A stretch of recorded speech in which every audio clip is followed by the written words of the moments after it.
my channel mammals. I'm on to showing you more insight, okay, to our works. It's so exciting for me to do these little videos because we're reaching beyond the superficial, and we're becoming educated to the technical, as well as to the most important part of all, the search, the heart, the whole idea of breaking through barriers and opening up new ways of thinking, not just doing, not just mechanical. I mean, these are revelations in ceramics, but the biggest revelation is in the spirit of the heart. The fact that we can, that we have the freedom of thought enough to trust God to take us to a new path. And it's such, the word adventure gets worn out with me, but it's such an exploration. It's like being a spelunker, or, you know, an undersea explorer, or something that's never been seen before. And what the advantage of that is not the thing, it's the expansive thought that it brings to mind in every situation. Once you have it in one area, you say, I can apply that to this problem. And it could be any mental holdback, anything that is mentally disturbing to us, or that we feel we can't get over, or that we can't grow enough, that people say, well, we're only mortal. That's such a weird thing to say, isn't it? But we're not only mortal, but we're not mortal. We're ever evolving, ever expressing spiritual ideas with everything compound, everything together in one package, ready to explode before the world. And that's how the world can change, not through wars or tyrants or new quote-unquote age government concepts and all that, but just through the freedom of thought, the liberation from the old to feel the new in the most moral and marvelous ways. And it only brings out the best in everyone. It blesses everyone. Okay, so here we are in the middle of a blessing. This is the dinner plate. To my knowledge, there's only one in existence now, and at least that we have. And I wanted to show it to you because Richard and I spent many months working on this glaze that could crawl away in obvious enough ways, not just like a little crawl, you know, like people would call it a mistake, but where you're saying, this is it. This is what it is. It's not a mistake. It's a statement. And so what we did is, in the end, when we finally got this glaze to, and it's a difficult glaze because it's a fragile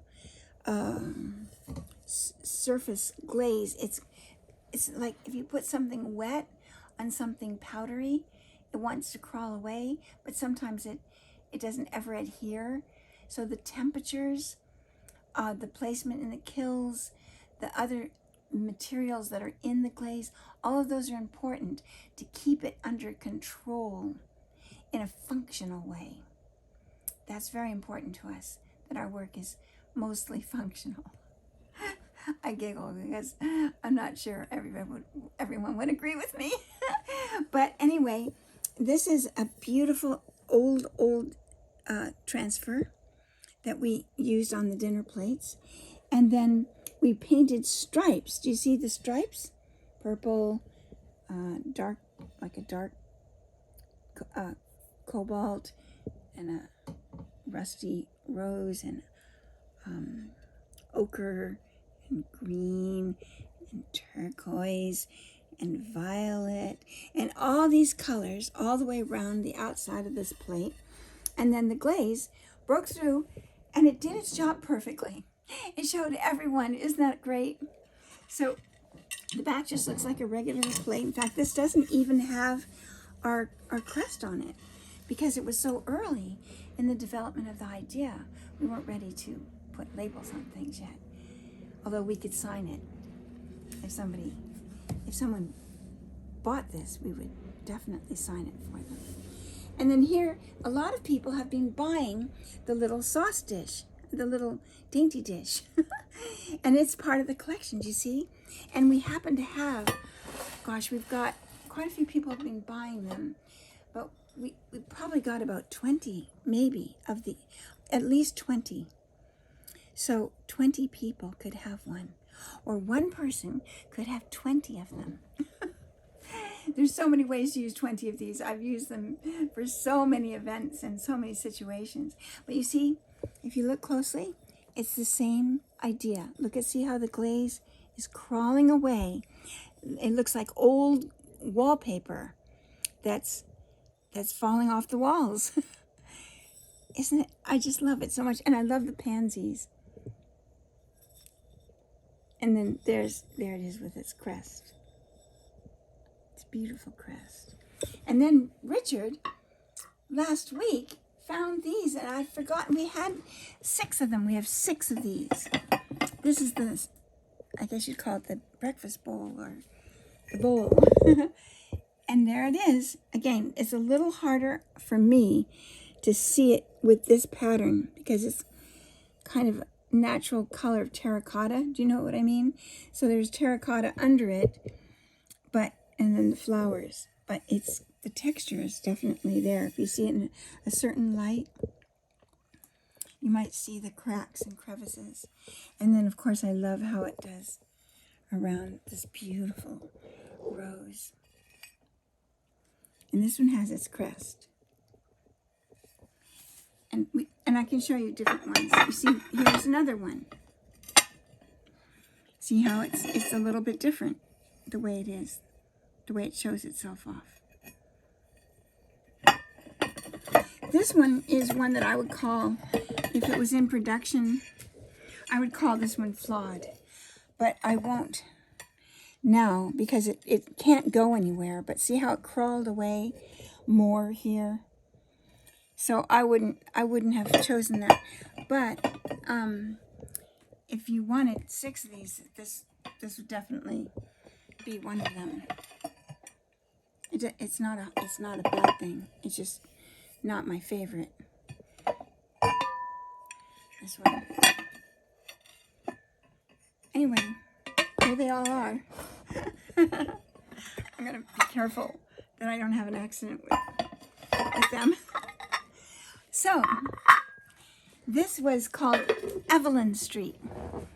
And Evelyn Street is the name of a street in Sconset in Nantucket.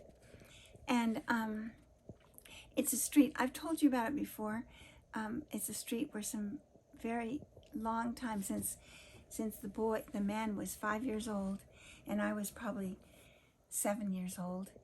And when we first met, we met after Sunday school at their house. The three boys, they had 3 sons, 3 wild boys. The parents were so calm and so lovely, and the boys were always hanging out of some tree somewhere, some apricot tree, or walking the edge of a fence or something crazy. And the youngest one, Paul, somehow he stuck, and we became long friends. He was on our board of directors for MacKenzie-Childs early on, and he's just been great, and his wife Mary. And so they moved to Evelyn Street. They have a cottage there, a summer home, a beautiful old cottage that was still is covered in roses, covered in them.